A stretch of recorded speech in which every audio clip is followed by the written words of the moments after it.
Ipinaluwanag naman ng Philippine National Police ang bahagyang pagtaas ng kaso ng kidnapping sa Luzon kumpara noong nakaraang taon. Ito ang balita ni Lea Ilaga. Kinumpirma ng Philippine National Police na tumaas ang kidnapping sa Luzon. Ito'y bilang pagsang-ayon sa sinasabi ni Teresita Angsi ng Citizens Against Crime and Corruption.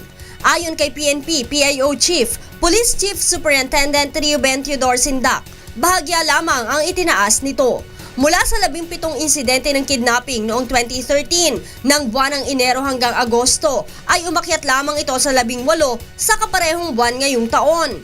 Gayunman, sinabi ni Sindak na bumaba naman ang bilang ng biktima mula sa 25 noong nakaraang taon ay nasa 22 na lamang ito ngayon.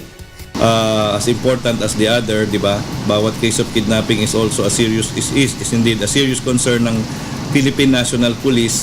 So we will have to check kung anong nangyari dito. Like I said, bahagyang pagtaas pa naman, and we hope this will not continue in this trend. Hopefully by the end of the year mag-improve naman ang situation. Idinagdag pa nito na 15 ang kasong nalutas noong 2013 at 2 pa ang patuloy na iniimbestigahan, habang 5 naman ang narisulba ngayong taon at 13 ang iniimbestigahan. Patuloy naman po nagtatrabaho ang ating anti-kidnapping group tungkol dito. Kadalasan sa mga biktima ay mga Filipino-Chinese na anak ng mga negosyante sa bansa. Lea Ilagan, UNTV News, Worldwide.